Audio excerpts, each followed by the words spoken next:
E aí, moçada, hoje o nosso assunto é a Guerra dos Farrapos, também conhecida como Revolução Farroupilha. Bom, quando você pensa em revolução, em guerra, né, você deve pensar em morte. Né? Aí pintaram a Guerra dos Farroupilhas como uma coisa assim impressionante. Eu deixei até para falar dela por último, porque morreram muitos escravos na Guerra dos Farroupilhas, morreram também os militares do Império, mas morreram muitos escravos. Ao todo, aí, entre mortos do lado oficial, militar, e do lado popular, que era a bucha de canhão, quem ia na frente, 3.000 pessoas. Isso não é nada comparado à balaiada. A balaiada foram 30.000 mortos. Mas é claro, né? A história se incumbe de escrever, romantizar, transformar em heróis. Né? O primeiro farrapo foi o Cipriano Barata, que nem gaúcho era. Né? Andava vestido como um maltrapilho, defendendo as ideias liberais. Os farrapos, que Deus os tenha, vieram depois, como aproveitadores dessa ideia liberal do Cipriano Barata. E, na realidade, a ideia farroupilha, não propriamente de andar esfarrapado, mas a ideia liberal foi construída depois, tá? Na época do Getúlio, principalmente. Isso tudo foi redesenhado, reescrito, redimensionado. Mas vamos falar do que é história e não daquilo que é verdade. A verdade eu acabei de falar. Agora, a história que contam para vocês é a seguinte, que os gaúchos eram, meu Deus, assim, defensores do republicanismo. No começo, era só uma briga por causa de preço de imposto, do preço imposto pelo governo sobre a carne uruguaia e argentina, o charque, versus o nosso. O nosso ficava muito mais caro porque os impostos eram muito mais altos, consequentemente não tinha como concorrer. Essa foi a primeira causa. Tá? A segunda causa, havia um descontentamento, e era generalizado pelo Brasil inteiro, com o Império, especialmente pela concentração, pela centralização de poder no Rio de Janeiro. As províncias não mandavam nada.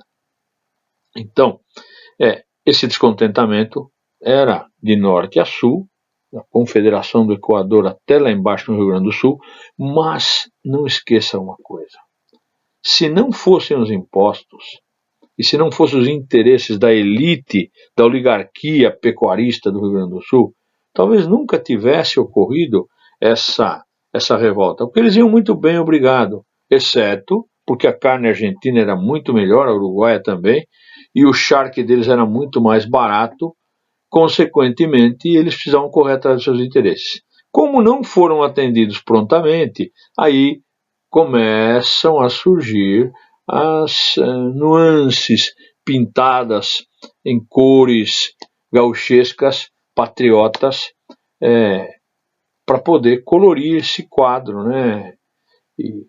Mas, na verdade, eles eram escravagistas. Eles não queriam o fim da escravidão. Uma república que não pretendia liberar ninguém. Você pode dizer, mas havia uma parcela. Sim, havia. Havia uma parcela, um grupo, especialmente um grupo maçônico interessado em liberdade, igualdade, fraternidade, mas a maioria dos pecuaristas tinham escravos, eram cruéis, e isso não condiz com o espírito iluminista. Tá? Eles, na verdade, eram oportunistas. O Partido Republicano, depois, lá na frente, vai recondicionar, remixar, reeditar todas essas histórias para poder dar um ar assim mais verossímil ao movimento Farroupilha. Na verdade, o que você tem que saber disso é o seguinte, era uma onda liberal reformista? Era, é verdade, era. Tinha interesses legítimos de liberalidade? Sim, no que diz respeito à economia, sim, no que diz respeito a demonstração de fraternidade, de humanidade, deixou muito a desejar, né? Na verdade, eles queriam também autonomia. Essa autonomia podia ser provinciana, ou seja, desde que se tirasse o poder total do Rio de Janeiro e se distribuísse entre as províncias. Teria ficado o dito pelo não dito, né? Havia, na verdade, uma forte tendência dos estancieiros quererem assumir esse poder, mas eles não tinham nem nível cultural para isso. Tinham dinheiro? Tinham dinheiro, claro, mas não tinham nível cultural e intelectual para fazer isso. Então eles precisavam de figuras que pudessem debater com o governo do Rio de Janeiro. E aí eles usaram o Bento Gonçalves, né?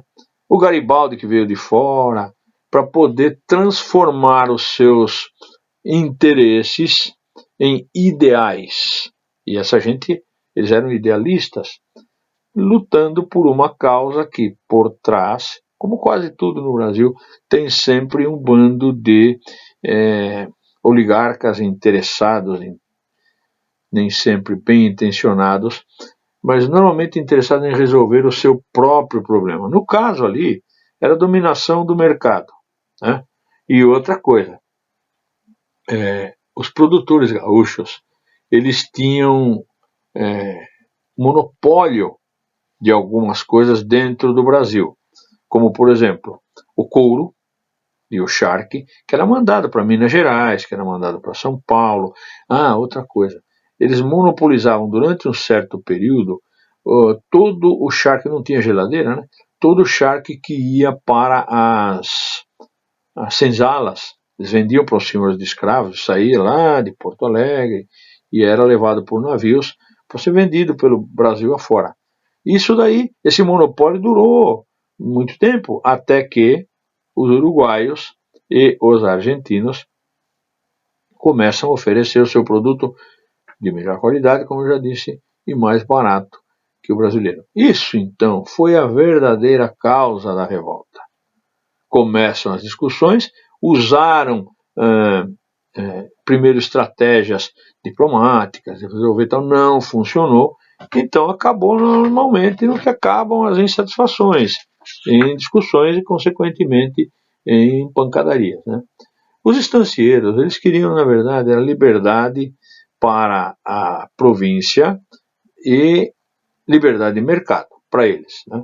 Eles tinham, assim, ideais como, por exemplo, fundar uma república, mas não era esse o ponto central, eram ideais transitórios, tanto que eles viveram o tempo inteiro tentando fazer acordos.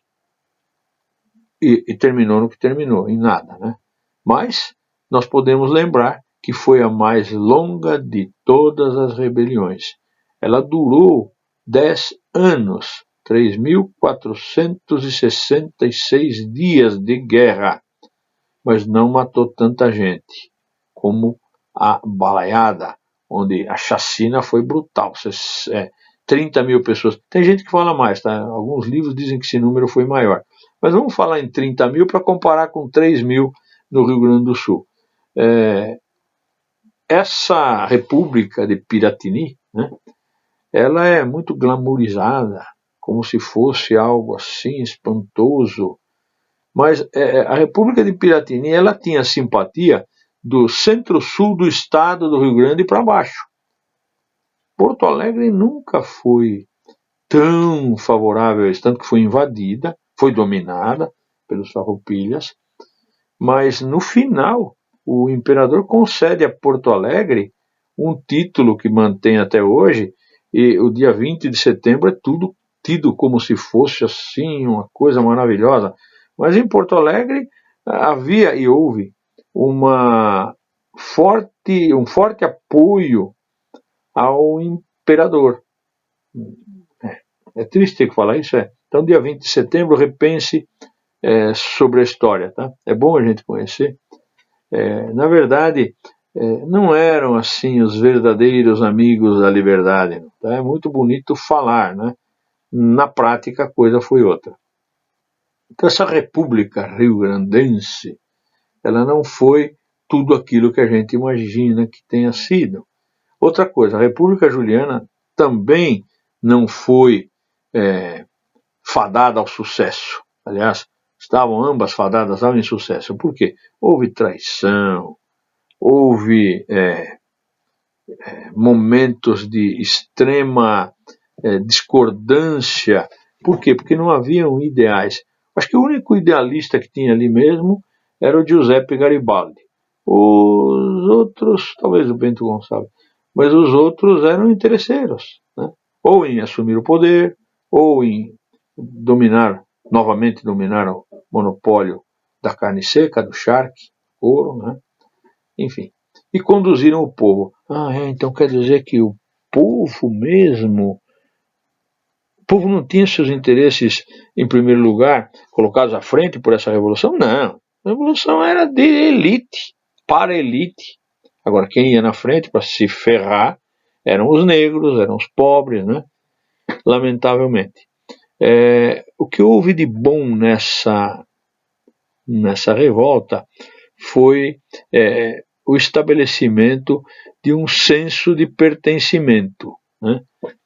Apesar das intenções por trás serem mesquinhas, muitas vezes até corruptas, um senso de pertencimento foi desenhado, né? E hoje, quando alguém imagina o espírito gauchesco do dia 20 de setembro, agradeça ao fato do Getúlio Vargas e outros terem repintado esse quadro, né? Porque ele não é tão bonito assim como a história diz que foi a história, né?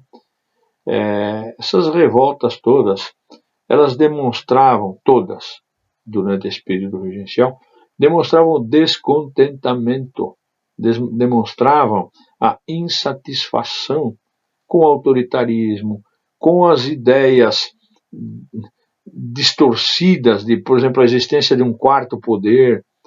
Nada disso agradava às mentes liberais, iluminadas pelo iluminismo, com ideais de liberdade, fraternidade, igualdade, que nem sempre esteve presente. A mesma coisa aconteceu com a Conjuração Mineira.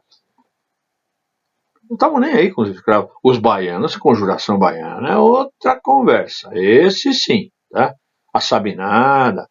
Eram revoltas que incluíam os negros na briga para beneficiá-los. No Rio Grande do Sul, não. Né? Minas Gerais, muito menos. Então, glamorizaram o Tiradentes, glamorizaram a Revolução Farroupilha. Mas mineiros e gaúchos tinham por trás de si lideranças elitistas. Na Bahia, não. Os baianos, quietinho, eles tinham ideais de libertação dos escravos. Além de, claro, um ideal republicano de maior justiça, de maior solidariedade. Não era o caso dos mineiros e também não era o caso dos gaúchos. Podem ficar bravos se quiserem, mas é a verdade que eu estou falando. Então, essas ideias são muito bonitas no papel. Na prática, não era bem assim. A revolta mesmo foi a revolta dos malês, a própria Sabinada e os coitados dos balaios, né? Maiores vítimas desse período de rebeliões. Isso tudo mostrou que o imperador tinha suas fragilidades. E mesmo assim, ele ficou 49 anos, desde menino, no poder. E, aliás, foi um homem, não digo bom, mas um homem que trouxe benefícios para o Brasil, especialmente no âmbito cultural, mas benefícios para o povo mesmo, acho que a gente não viu até hoje, né? Se olhar bem, continua mais do mesmo sempre, né? Os ricos, a elite explorando e o povo sendo explorado. Não é diferente, não. Se você olhar bem, hoje em dia, até aqueles que deveriam defender a Constituição, que deveriam defender a justiça, são defensores de bandidos, de lesadores da pátria, como sempre, né? Isso é chamado de ruptura e continuidade. Essas rupturas e continuidades são... O Brasil é o berço disso.